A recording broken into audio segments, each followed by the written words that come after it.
भगवान ने उसका बाल भी बांका न कर पाया। भगवान सोचने लगे ऐसे तो बहुत समय हो जाएगा। तो भगवान ने जब उसने अपना अस्त्र भेजा, भगवान ने अपना गदा छोड़ दिया नीचे। तो जैसे ही भगवान के हाथ से गदा छूटा और उसका गदा जो घूमता हुआ आया भगवान के हृदय पर पड़ा, भगवान झूठे बन करके और बेहोश हो गए। झूठे उनकी जो पत्नी साथ में सत्यभामा देवी जी थी, उनको बड़ा क्रोध आया। उन्होंने तुरंत उसको ललकारा और श्राप दे दिया, क्योंकि जो भौमासुर है वो है धरती से उत्पन्न हुआ, धरती का पुत्र है। भूमि से जो पुत्र उत्पन्न हुआ उसका नाम भौमासुर पड़ा। और भूमि की जो वास्तविक देवी है वो कौन है? सत्यभामा जी, जो साक्षात भूमि देवी का स्वरूप है। तो एक तरह से सत्यभामा जी उनकी माता जी हुई। अब कोई पुत्र अगर अपनी माताजी के सामने पिताजी का अपमान कर दे तो माताजी बोलो पुत्र का पक्ष लेंगी या पति देव का? सबसे पहले वो पिताजी का ही पक्ष लेंगे। तो उन्होंने तुरंत खड़े होकर के कहा, अरे दुष्ट, तू हमारा पुत्र नहीं हो सकता, क्योंकि तू अपने पिता पर अत्याचार कर रहा है, पिता पर अस्त्र उठाता है, जा तू मर जा। जब इतना कहा, माँ के द्वारा जब कहा कि मर जा, तो एक ही शस्त्र भगवान ने द्वारा तुरंत भेजा, उसी में उसका वध हो गया। भौमासुर का भी उद्धार भगवान ने किया। बोलिए बाल कृष्ण लाल की। भगवान ने जैसे ही भौमासुर का उद्धार किया, उसमें से जब उन सखियों को निकाला गया, उन कन्याओं को निकाला गया, गिनती गिनी गई तो 16,100 निकली। भगवान बोले देवियों अपने अपने घर का एड्रेस दो, आपके घर भेज दें। तो गोपियां बोली, अरे महाराज हम कहाँ जाएंगी, क्योंकि हमें एक बार कोई कन्या अपने घर से चली जावे तो उसके ऊपर कलंक लग जावे, और दोबारा अगर उसके पिता उसको स्वीकार कर भी लेंगे प्रेम बस, तो उसका समाज उसे स्वीकार नहीं करेगा, समाज धिक्कारेगा, बाहर निकालने को कहेगा। भगवान बोले चिंता मत करो, अगर संसार के द्वार बंद हो गए हैं तो हमारा द्वार खुला हुआ है, आ जाओ हमारे पास। कन्हैया ने एक ही बार में संकल्प मात्र से समस्त उन कन्याओं से विवाह किया। एक ही मुहूर्त में 16,108 भगवान के विवाह हो गए पूरे। बड़ा परिवार हो गया बहुत। लेकिन कुछ समय बाद श्री शुकाचार्य जी कहते हैं कि राजन, उन समस्त जितनी पटरानियां भगवान की हैं, एक एक पटरानी के एक एक पत्नी के 10-10 बेटे और एक एक बेटी उत्पन्न हुई। 10-10 बेटे एक एक बेटी, 16,108 रानियों के पूरा बताते हैं। तो श्री शुकाचार्य जी महाराज कहते हैं कि इनका परिवार बहुत बड़ा हो गया। और ऐसे नहीं, श्री शुकाचार्य जी महाराज वर्णन करते हैं कि इनके 10-10 पुत्रों की संख्या से जब बाद में गिनी गई तो 1,61,080 निकले पूरे। हाँ, बहुत बड़ा परिवार हो गया। अब देखो 2, 4, 5 की तो बात अलग है, हो जाए चलो कोई बात नहीं, काम चल जाएगा, पर पूरे भारत की सेना उन्हीं की तैयार है भगवान की आज। लेकिन भगवान इतने बड़े परिवार में भी बड़े शांति पूर्वक रहते हैं। हमारे यहाँ 4 लोग रहते हैं, फिर भी रोज रोते हैं, खटपट होती है, बड़ी परेशानी है। हम हमेशा रोते रहते हैं, कहीं पिता ने कुछ कहा, कहीं पुत्र ने कुछ कहा, कहीं पत्नी से खटपट हो गई। प्रायः अपने जीवन में क्लेश होते रहते हैं। लेकिन भगवान को देखो, इतनी बड़ा परिवार है फिर भी भगवान अकेले मस्त रहते हैं, खुश रहते हैं। भगवान ने सोचा इतने बड़े परिवार में हमारी जो सत्यभामा जी देवी हैं वो तो कभी भी रूठ जाती हैं, वो भवन में चली जाती हैं। पहले मकान जब बनवाया जाता था, जैसे आज बनवाया जाता है, रसोई घर बनता है, बेडरूम बनता है, ड्राइंग रूम बनता है, अलग अलग रूम बनते हैं। लेकिन पहले एक रूम और बनता था जिसका नाम था कोप भवन। वो देवियों के रूठने की जगह थी, केवल रूठ जाएं, अगर गुस्सा हो जाए तो वहीं जाएं, और वहां कहीं समझ लो कि अब कुछ बात है, गड़बड़ हो गई, लड़ाई हो गई घर में। आज सत्यभामा कभी भी पहुंच जाती हैं। भगवान सोचने लगे सत्यभामा तो रोज रूठती रहती हैं, लेकिन हमने रुक्मणी देवी को कभी रूठते नहीं देखा। और जब तक रूठा मनाना ना हो घर में तब तक आनंद ना आवे। कन्हैया बोले क्या करें, कुछ ऐसा करना चाहिए जिससे रुक्मणी जी को थोड़ा रूठें, फिर हम उन्हें मनाएं तो अच्छा लगे। कन्हैया आज रुक्मणी जी के पास गए, भोजन करने लगे बैठ करके, बड़े प्रसन्न थे। और रुक्मणी मैया के पास जैसे ही पहुंचे तो रुक्मणी मैया से एकदम मुंह लटका करके बोले, देवी एक बात कहें आपसे, अगर आप बुरा ना मानो तो। रुक्मणी मैया बोली, अरे महाराज कैसी बात करते हो, आपका हम बुरा क्यों मानेंगे, आप बताइए, आज्ञा कीजिए मुझे, क्या बात है। तो रुक्मणी मैया से कन्हैया कहने लगे, हे देवी, आप कह रही हो आपने हमसे जो विवाह किया है, वैसे हमें ऐसा क्या दिखाई दिया था आपको जो आपने हमसे विवाह किया, ये बताओ।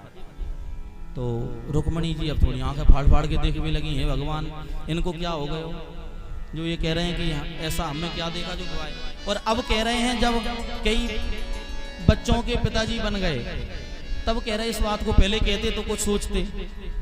अब किसी से भी कहो अगर 10-20 साल विवाह के हो गए हो, फिर कहो तुमने हमें क्या देखा था जो विवाह किया, तो वो क्या कहेगी।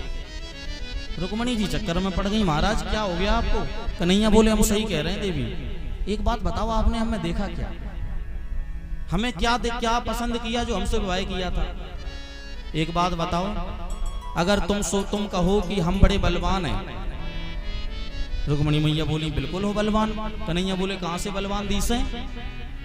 बचपन में जब जन्म भयो तो कंस मामा के डर के मारे जेल खाने से रात ही में भाग गए और जाकर के गोकुल में रहे 4 वर्ष। उसके बाद में जब वहां भी ज्यादा राक्षस आने लगे तो वृंदावन भाग गए, वहां भी नहीं टिक पाए। 11 वर्ष 56 दिन के हुए कि जाकर के मथुरा आ गए। मथुरा में जैसे तैसे कंस को हिलने लगायो। और बाकी बाद में जब जरासंध ने वहां आक्रमण किया तो जरासंध के डर के मारे हम जाकर के द्वारकापुरी में जल में बैठे हैं छुपे हुए।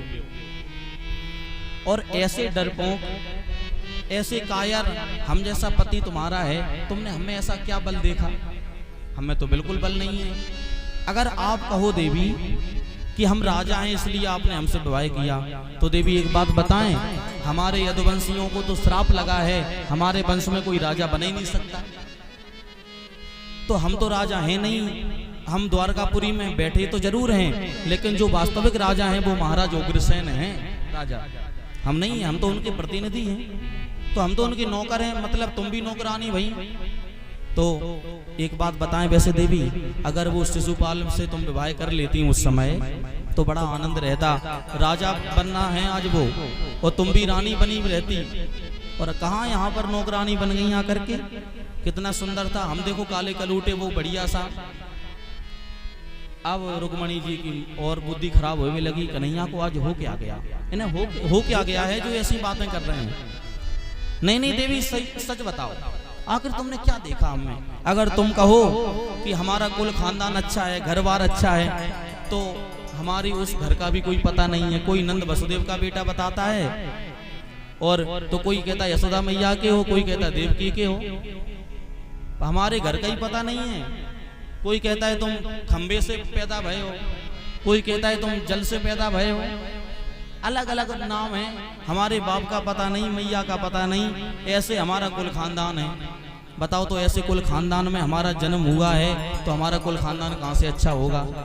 तो तुमने देखा क्या हमें जो हमसे विवाह किया। रुक्मणी मैया को बहुत सारी बातें बताते रहे कन्हैया, रुक्मणी मैया सुनती रही, लेकिन थोड़ी देर बाद एक बड़ी बात कह दी। एकदम बोले रुक्मणी जी अभी भी कुछ नहीं बिगड़ा, अगर आप चाहो तो अभी भी शिशुपाल के यहाँ जा सकती हो, विवाह कर लो। जब इतना कहा अब रुक्मणी मैया को सहन ना हुई, क्योंकि पतिव्रता हैं, पति ऐसा कह दे तो क्या हो। रुक्मणी मैया तुरंत ही मूर्छित होकर के जमीन पर गिरने लगी। जैसे ही गिरी भगवान ने चतुर्भुज रूप में आकर के उन्हें अपने अंक में भर लिया और अपने 2 हाथों से भगवान ने उनको संभाला। 2 हाथों से, एक से जल छिड़क रहे हैं होश में आ जाएं, और एक से पंखा कर रहे हैं। भगवान बोले, हे भगवान हम तो सोच रहे थे थोड़ी लड़ाई झगड़ा होगा, लेकिन ये तो बेहोश ही हो गई, सीधी कोमा में चली गई, अब क्या करें। रुक्मणी मैया को धीरे धीरे होश आया। रुक्मणी मैया बैठ करके बड़ी घूर करके देखने लगी। कन्हैया बोले, देवी ये हम सब उपहास कर रहे थे, हमारा आपको मन दुखाना नहीं था बात का, हम तो आपसे बस यूं ही उपहास कर रहे थे कि थोड़ी नोक झोंक हो। दंपतियों में अगर नोक झोंक ना हो तो कैसा प्रेम, कैसा घर।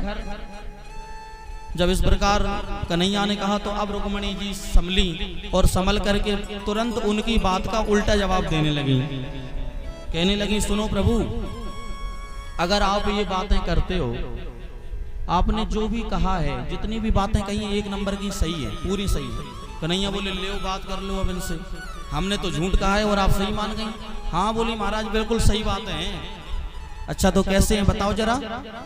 रुक्मणी मैया ने ऐसा सटीक उत्तर दिया कि कन्हैया भी चक्कर में पड़ गए।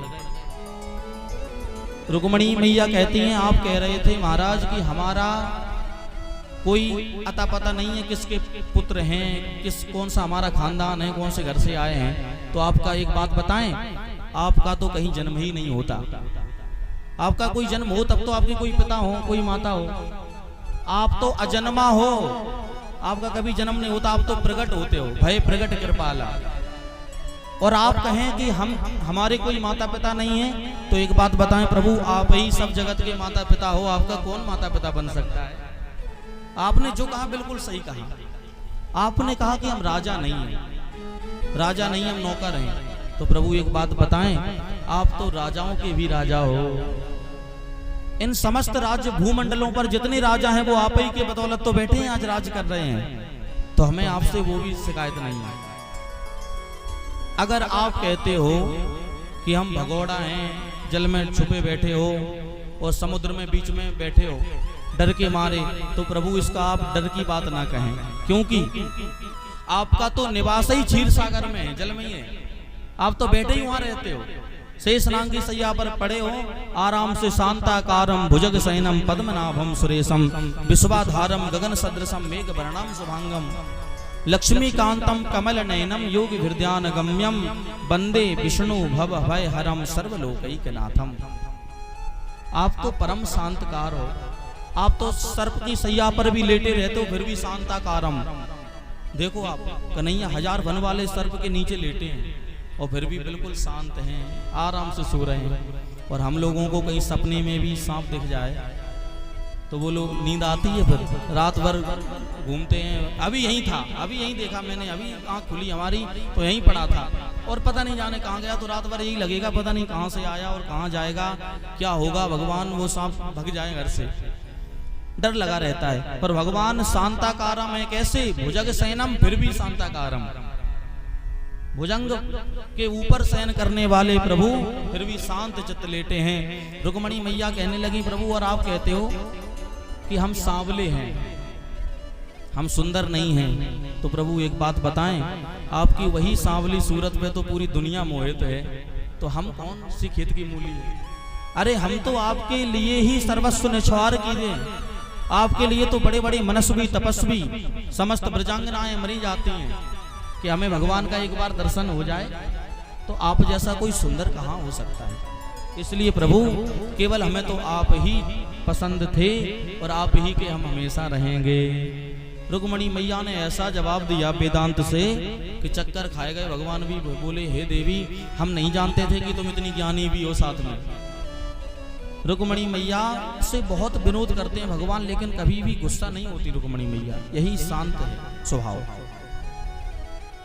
श्री सुखाचार्य जी महाराज कहते हैं, इनके रुक्मणी मैया के जो सबसे पहले बेटा थे जिनका नाम प्रद्युम्न था, उनके एक बेटा हुआ सबसे बड़ा जिसका नाम पड़ा अनिरुद्ध। और अनिरुद्ध का विवाह बाणासुर की बेटी उषा के साथ में हुआ। बड़ी सुंदर रोचक कथा बताई कि उषा को स्वप्न हुआ एक बार कि सुंदर राजकुमार के साथ में हमारा विवाह हुआ है। चित्रलेखा उनकी सहेली थी, उनको बताया, सब घटना बताई पूरी। चित्रलेखा ने स्वयं चित्रकारी से बढ़िया चित्र बनाए। जब यदुवंशियों के चित्र बनाए तो यदुवंशियों में जब अनिरुद्ध का चित्र बनाया तो पहचान गई, हाँ हाँ यही हमारे पति हैं, हम तो इनको ही पति मान चुके हैं। तो चित्रलेखा रात में गई और उनके सोते हुए महल से अनिरुद्ध को उठा के ले आई अपहरण करके, और आकर के उषा के महल में छोड़ दिया। यहाँ पर कुछ सेवकों ने देख लिया कि यहाँ कोई पुरुष बैठा है राजकुमारी के पास, तो पकड़ करके बाणासुर ने बंदी बना लिया। यहाँ भगवान को जब नारद जी के द्वारा पता चला, बोले महाराज आपको कुछ पता भी है। भगवान बोले क्या हुआ? बोले महाराज आप अपने बेटों की गिनती गिनते रहा करो कभी कभी, क्योंकि बहुत बड़ा परिवार है। अब 2-4 उसमें से अगर गायब भी हो जाए, चले भी जाए, तो भगवान को क्या पता पड़ने वाला है। थोड़ा बहुत हो, 2-4-6 लोग हों तो पता चल जाए, बड़े परिवार में तो पता ही नहीं चलता। भगवान बोले एक आध बार गिनती गिन लिया करो कि हमारे पूरे हैं या नहीं है। क्या हुआ? बोले आपका जो नाती है ना, जिसका नाम अनिरुद्ध है, वो उसका अपहरण हो गया है, पूरा 1 महीना हो गया। भगवान बोले 1 महीना हो गया, हमें पता नहीं। भगवान ने तुरंत रथ तैयार किया, जाके बाणासुर से युद्ध किया। उसकी 1000 भुजाएं थीं, भगवान शंकर के द्वारा दी हुई प्राप्त। 1000 भुजाओं को काट काट करके भगवान ने केवल 4 भुजाएं छोड़ दी। उसकी माँ सामने नग्न अवस्था में आ गई, भगवान ने उसके प्राणों को छोड़ दिया। और भगवान शंकर भगवान के साथ में वहाँ उपस्थित हुए, वरदान दिया उसको कि जाओ तुम्हें चतुर्भुज रूप प्रदान करते हैं, तुम हमारे जैसे चतुर्भुज बन के रहोगे। उस बाणासुर ने अपनी बेटी उषा का विवाह अनिरुद्ध के साथ में कर दिया। और वहीं पर भगवान का जब विवाह हो रहा था अनिरुद्ध का, तो बारात लेकर के दाऊ दादा गए, सब लोग बैठे थे, द्यूत कीड़ा होने लगी। जैसे ही वहां पर चौपाटी खिल रही थी, तो उसी समय जो रुक्मी बैठा था, भगवान का साला जो था, रुक्मणी मैया का भैया, उसने भगवान दाऊ दादा को बड़ी उल्टी सीधी बातें कही।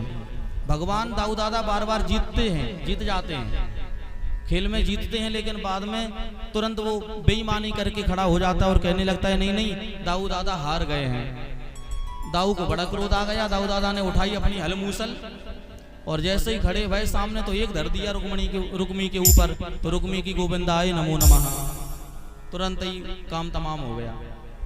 रुक्मी का वध करके भगवान घर पे जैसे ही आए, तो रुक्मणी को बड़ा बुरा लगा कि हमारे भैया को दाऊ भैया ने मार दिया। पर कन्हैया भी थोड़े पक्ष लेकर के बोले दाऊ दादा ने गलत किया, ऐसा नहीं करना चाहिए था इनको। उनकी थोड़ी सी बात रख दी और थोड़े दिनों में सब ठीक हो गया। इस प्रकार से समस्त कथाएं बताते हुए भगवान का बड़ा परिवार है, भगवान ऐसे ही प्रसन्नचित्त रह रहे हैं। एक बार नारद जी ने सोचा, नारद जी सोचने लगे भगवान इतने बड़े परिवार में रह रहे हैं, 16,108 विवाह हुए हैं और इनके कई लाख पुत्र हो गए हैं, तो ऐसे परिवार में भगवान रहते कैसे हैं, जरा हम भी तो देखें। नारद जी ने सोचा इतने विवाह इनके हो गए और हमारा एक भी नहीं हुआ अभी तक, हम भी जाएं कहीं हमारी भी जुगाड़ बन जाए। तो नारद जी वहां से चले और नारायण नारायण करके जैसे ही पहुंचे, तो भगवान ने अलग अलग महल दे रखे थे समस्त रानियों को द्वारकापुरी में। जैसे ही पहुंचे, नारद जी ने देखा, रुक्मणी के भवन में जाके देखा तो भोजन कर रहे हैं। भगवान बोले आओ नारद आओ, इधर बैठो भोजन कर लो। नारद जी बोले नहीं नहीं बस महाराज, बस जल्दी में जा रहे, थोड़ा काम है, फिर देखते हैं आके। थोड़े दूर गए, सत्यभामा के महल में घुस गए। वहां भगवान स्नान कर रहे बैठे बैठे। अरे आओ आओ नारद स्नान हो जाए। अरे नहीं नहीं प्रभु बस गलती से आ गए, बस जाने वाले हम तो। थोड़े दूर और गए, एक एक से इस प्रकार समस्त रानियों के महलों में देखा, पर कहीं भी भगवान के बिना कोई भी महल सूना नहीं मिला। सब में भगवान बैठे हैं, सबके पास भगवान बैठे हैं, कहीं स्नान कर रहे हैं, कहीं शयन कर रहे हैं, कहीं पे क्रीड़ा कर रहे हैं बैठे हुए हैं, कहीं पे परिहास कर रहे हैं। नारद जी ने सोचा यहाँ तो कहीं हमारी दाल गलने वाली नहीं है, भैया क्या करें। भगवान ने स्वयं ही सोचा नारद जी का आज हमें थोड़ा सा आनंद लेना चाहिए। भगवान ने एक अलग से महल बनाया और 16,108 के उपरांत एक 9वां महल बना के तैयार किया और खुद भगवान ही सुंदर गोपी का वेश बना करके वहां बड़ा सा घूंघट करके बैठ गए। नारद जी ने जैसे ही भीतर घुस के देखा, ये कहीं और रह गया, इसमें अगर होगा तो ठीक है, देखते हैं क्या है। जाके देखा तो सुंदर एक बढ़िया राजकुमारी बैठी है। नारद जी बोले नारायण नारायण, देवी कौन हो?